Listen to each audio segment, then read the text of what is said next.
Achei, gente, a palavra. E eu quero aconselhar. Tem muitas pessoas que perguntam: Dani, você acha melhor começar a ler a Bíblia por onde? Uma vez eu escutei isso de um pastor meu e eu concordo que o livro de Tiago é um livro que direciona muito bem os novos convertidos, né? Então vamos lá, eu vou ler a carta de Tiago hoje. Não vou ler tudo, mas a gente vai fazendo estudos assim, ó, eu creio que a gente vai aprendendo, né, como é a nossa conduta cristã. Geralmente a conduta cristã ela fica mais nos livros ali de Tiago, Hebreus, Efésios, Colossenses, Pedro, 1 Pedro, esses livros, né, os livros do Novo Testamento. Então, vamos lá, vou estar lendo aqui agora, capítulo 1. Tiago, servo de Deus e do Senhor Jesus, as 12 tribos que estão dispersas no exterior, saudações. Meus irmãos, considerai motivo de grande alegria quando submetidos a diversas tentações. Olha só como é que isso aqui é forte. Você prestou atenção nisso? Considerai motivo de grande alegria quando submetido a diversas tentações, sabendo disto que a prova da vossa fé opera paciência. Então, quando nós somos submetidos a tentações, a provações, a gente tem que ficar alegre ao invés de tristes. Eu sei que isso é difícil porque essa palavra está cortando primeiro para mim. Eu estava arrumando a cama ali e Deus estava falando a respeito disso, porque o Espírito Santo de Deus estava falando comigo. O de hoje, o que é o evangelho de hoje pregado, é o evangelho de bênçãos, é o evangelho que você não pode passar luta nenhuma. Eu já escutei de tanto crente, não, Deus não fez a gente para passar por isso, não. Quem te disse? Me mostra na Bíblia onde que Deus disse isso. Eu não te fiz para poder passar por provação. Eu não te fiz para poder passar por lutas, não. Muito pelo contrário, a Bíblia toda fala de lutas, de guerras e fala do quanto nós seremos provados quando nós aceitamos a Cristo verdadeiramente. Então tá muito errado isso das pessoas acharem que não, eu não posso, eu sou crente e eu não posso passar peleja, eu não posso passar luta. Eu já ouvi várias vezes casamentos que foram destruídos e aí a mulher falava assim: não é possível, Deus não me quer assim sozinha, Deus não me quer assim dessa maneira. Mas quem disse? Será que você está ouvindo mesmo a voz de Deus ou a voz da sua amiga, do seu amigo, do seu vizinho, da sua vizinha, que diz: não, olha, arruma outro, fica com outro, isso não presta. Por quê? Porque a Bíblia ela nos ensina a ser perseverantes. A Bíblia ela nos ensina em meio a toda guerra, a toda luta, a gente a perseverar. Por isso que a Bíblia diz: perseverar até o fim, este será salvo. Por quê? Porque nós precisamos perseverar. A Bíblia também fala que quando nós passamos sofrimentos com Cristo, com Ele também seremos glorificados. Então não dá para entender hoje esse evangelho. Se você vê que a vida tá tudo bem, pra mim tá tudo bem. Alguma coisa tá errado, porque tem que ter uma luta, tem que ter uma guerra, tem que ter uma peleja. Por quê? Porque o crente ele tem que estar ali lutando pela tua salvação, ele tem que estar lutando, né, para que ele venha alcançar aquilo que a promessa de Deus.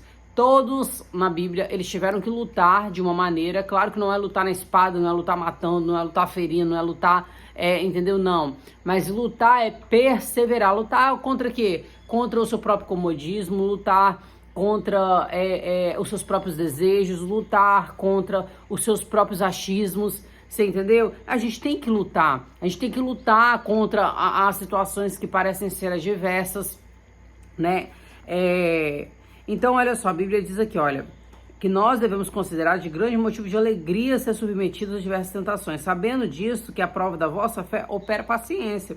Que a paciência, no entanto, realize a sua obra perfeita, para que sejais perfeitos e completos, sem vos faltar coisa alguma. Se algum de vós tem falta de sabedoria, peça a Deus. Ontem eu estava na faculdade, vou contar uma coisa para vocês, estava na faculdade e tinha que apresentar um trabalho. E eles, a metodologia da faculdade agora é simplesmente entregar como se diz, um estudo, como que é um estudo científico. Eles fazem um estudo científico, entregam pra gente poder ler e apresentar aquilo. Só que como a gente tem uma aula por semana, né, a gente não tem como saber tudo que tá ali, porque o estudo científico ele é muito aprofundado. E aí eu falei, eu fiz meu dever de casa como a professora havia mandado, né, um dia anterior até gravei o vídeo aqui pra vocês, fiz meu estudo, anotei tudinho, fui lá e chegou ontem na hora de apresentar. Só que eu cheguei na sala, eu falei, gente, Sinceramente, eu não tô sabendo de nada. Eu estudei, mas eu não tô sabendo de nada, porque é umas palavras que eu não tô acostumada a ouvir, eu não tô acostumada a lidar com aquelas palavras no meu dia a dia. Então, o que que eu fiz? Eu pesquisei, mas a minha mente, ela não conseguia gravar aquilo tudo. Eu falei pra Deus, falei naquele momento, ele falei, olha, porque o Espírito Santo é dono de toda a sabedoria. Então, se ele é dono de toda a sabedoria, é ele que vai me ensinar. Então eu falei, olha, Senhor, me ensina, abre minha mente, abre o meu entendimento. Aí foi muito engraçado, porque eu cheguei na sala já questionando. Falei, poxa, como é que a professora manda pra gente um trabalho pra fazer que a gente não sabe nem o que é cré com cré? E aí falei dessa maneira, né? E aí a aula passou, aí começou um, apresentou outro. Cada apresentação de nós complementou aquilo que um ou outro havia estudado. Ninguém fez uma apresentação igual. Na verdade, a gente se complementou e ali eu pedi a Deus que me desse sabedoria e Deus me deu sabedoria. No final da aula, a minha amiga falou bem assim pra mim, uma colega de classe minha, falou bem assim pra mim, olha... tá vendo? Você chegou aqui falando que você não sabia nada, agora você já tá sabendo, já tá dando aula do assunto. Então, por quê? Porque o Espírito Santo abriu meu intelecto ali naquele momento e me deu a sabedoria. Você entendeu? Da qual eu precisava. Gente, eu sou totalmente dependente de Deus. Eu peço assim, Senhor, me acorda amanhã cedo.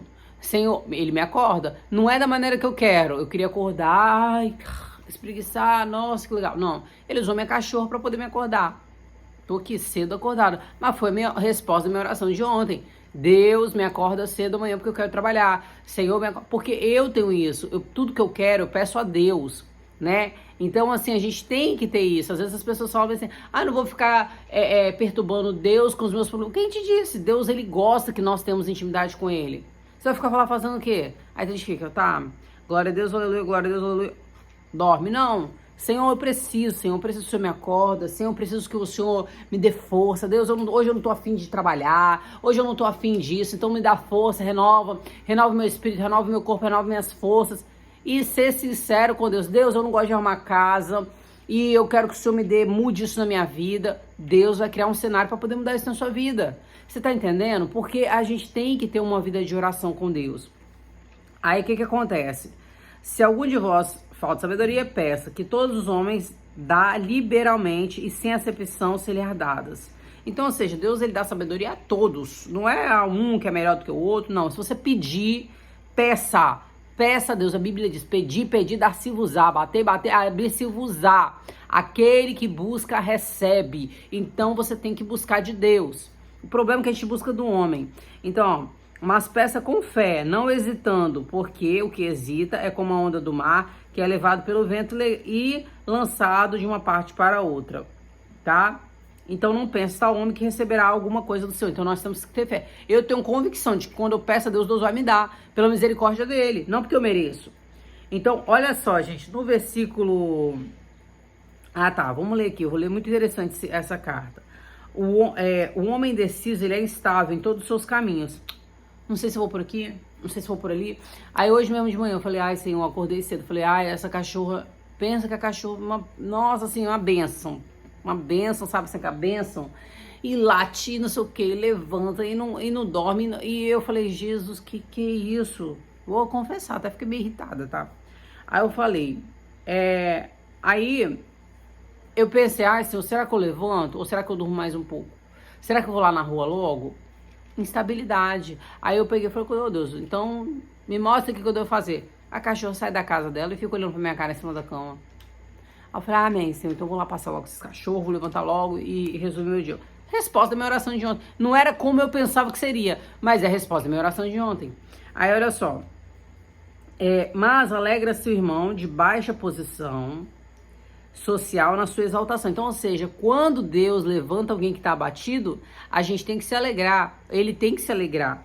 Mas também, porque, porém o rico em seu abatimento, porque como a flor da erva, ele passará. É por isso que Paulo vai dizer, eu sei ter muito, eu sei ter pouco, né? É igual, eu vim de uma vida de luxúria, eu vim de uma vida onde eu tinha tudo, onde eu podia tudo, onde eu fazia o que eu queria. Hoje não é da mesma maneira, mas nós temos que ter gratidão a Deus, porque tem gente que fala bem assim, porque o diabo... Não, foi Deus que permitiu. Deus permitiu. Tanto que Deus usa hoje a minha história para poder alcançar outras vidas por misericórdia do Senhor. Então a gente tem que ter prazer no nosso abatimento, mas também no nosso... na nossa exaltação, né? Porque existem tempo para todas as coisas. Deus, ele vai nos ensinar e nos preparar para viver as coisas que ele tem pra gente, né? Então ele vai nos dar o quê? Elasticidade.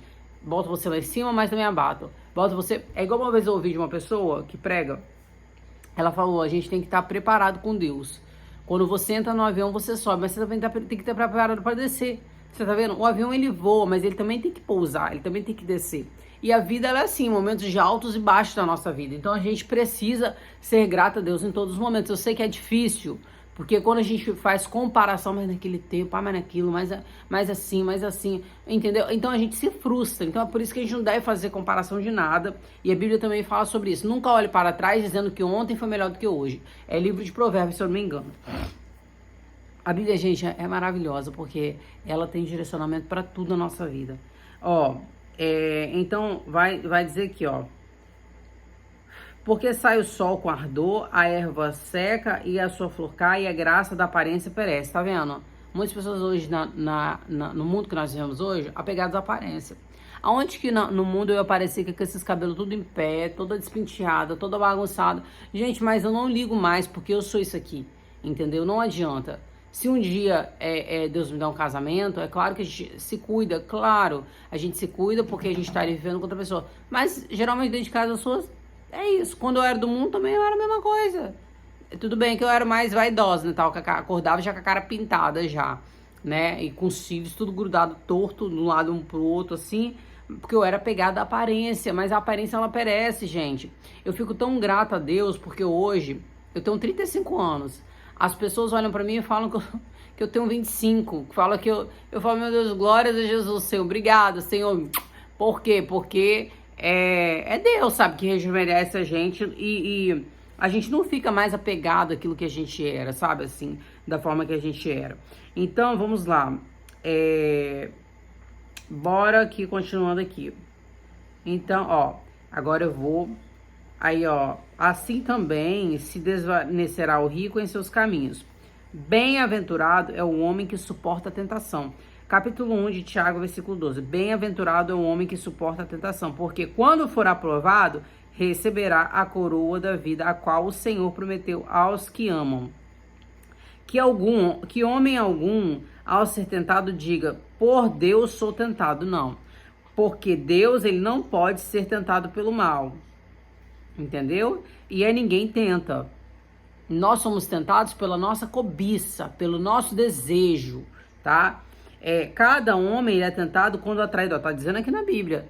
Cada homem é tentado quando atraído e seduzido pela sua própria concupiscência. Então, ou seja, não é Deus que me bota ali na cama com outro homem, não. Ali é o desejo da minha carne, ali é o desejo meu. Não é Deus que me coloca, o exemplo... Ai, eu vou... Deixa eu dar um exemplo aqui. Um exemplo, a inveja, né? Ai, nossa, eu vou prejudicar aquela fulana ali por inveja. Não é Deus que faz isso com a gente. Ai, Deus me perdoa porque eu fiz isso. Não é Deus que faz isso com a gente. É o desejo da nossa concupiscência da nossa carne, porque a nossa carne é podre, a nossa carne é mortal. Você entendeu? Então, ai, Deus me botou... Aí tá, você tá lá, isso aqui é pra poder comprar na loja. Ai, nossa, sabe que você não pode comprar, que não... E aí você que tá na loja lá pra você comprar. Ai, não, eu vou comprar. Ai, isso é uma tentação pra mim. Deus tá me tentando. Não, Deus não tenta, gente. É o nosso desejo de ir lá e fazer que a gente faz. Entendeu? Agora, cada homem é tentado e atraído pela própria concupiscência da carne. Pela sua própria concupiscência, perdão. Depois, havendo a concupiscência concebido, gera o pecado, ou seja, eu desejo primeiro, eu desejo, gera o pecado, e o pecado, sendo consumado, gera a morte, porque todo pecado, ele leva à morte. Então, não erreis, meus amados irmãos. Toda boa dádiva e todo dom perfeito vem do alto, e desce dos Pai das luzes, em quem não há mudança nem sombra de variação. Amém? Então, é isso, louvado seja Deus. E é isso aí. Agora eu vou deixar só um versículo aqui para finalizar esse nosso estudo de hoje. Versículo 22. Sede cumpridores da palavra e não ouvintes apenas, enganando a vós mesmos. Quando nós ouvimos a palavra e nós não cumprimos, tem gente que é bom de vir. Por que fulano age assim? Por que Beltrano age assim? Mas vai ver a vida da pessoa, gente. sabe? A pessoa tem que cumprir, porque a Bíblia diz que a gente não deve criar contenda, a gente não deve estar falando mal dos outros, a gente não deve estar... Mas hoje a gente vê isso, as pessoas, elas pregam, elas dizem que estão pregando, mas elas não estão pondo nada em prática, entendeu? Então, ou seja, elas estão enganando a si mesmo. Ó, a si mesmo. Eu vou ler aqui uns que eu marquei mais né, no estudo. Porque se alguém é ouvinte da palavra e não cumpridor, é semelhante a um homem que contempla o rosto natural em um espelho. Ó, porque ele contempla a si mesmo e segue o seu caminho e logo se esquece de como era. Você tá entendendo? Então a gente se engana quando a gente não bota em prática a palavra do Senhor. Agora eu vou ler só esse aqui pra gente finalizar o capítulo 1 de Tiago. Se alguém entre vós parece ser religioso e não refreia a sua língua, é o que eu acabei de falar, porém engana seu próprio coração. A religião desse é vã. A religião pura e imaculada diante do Pai, diante de Deus e Pai, é esta: visitar os órfãos, as viúvas nas suas atribulações e manter-se isento da corrupção do mundo. Pode falar uma coisa? Tem gente que, olha só, se o telefone tocar falando bem assim, eu vou falar porque Deus me revelou isso essa semana através de um sonho. Tem gente que é assim, não pode ver a pessoa e é problema. É problema. É problema. Não quero saber. Não quero atender. Não vou, porque assim, um exemplo, a irmãzinha lá da igreja tá passando dificuldade, tá passando fome. Não vou atender ela. Aí tá, você não vai atender ela. Aí, não vou atender ela, porque ela tá passando necessidade. Eu não vou tirar, ela que se vire, ela que se arrume pra lá. Então, ou seja, que religião é essa? Mas pra sentar a língua na vida dos irmãos, mas pra falar mal dos irmãos, mas pra julgar os irmãos. Isso aí tem força, isso aí tem hora, isso aí tem tempo, isso aí tem tudo. Mas para ajudar o outro não tem tempo. Aí a pessoa vê lá a geladeira vazia do irmão, a pessoa vê lá o irmão passando a prova, mas não tem coragem de ajudar. Que religião é essa? Não tem como, gente, isso não é religião. Isso é farisaísmo, né? Que a Bíblia, ela fala dos fariseus também. Então, olha só, a Bíblia está dizendo, a religião pura, ela é imaculada diante de Deus e Pai, é esta: visitar órfãos e viúvas nas suas atribulações. E ó, tá dizendo nas suas atribulações, não é na bonança. Ah, ela fez um churrasco, eu vou lá. Ela deu um banquete, eu vou lá. Não, é nas atribulações. Porque nas atribulações, e essa semana, Deus me deu um sonho, e eu vou falar aqui, né? Era como se um exemplo. Tem gente que vai pedir ajuda a certas pessoas, um exemplo. Um exemplo aqui, eu tô dando um exemplo. A pessoa veio hoje e mandou uma mensagem: ai, você pode me ajudar?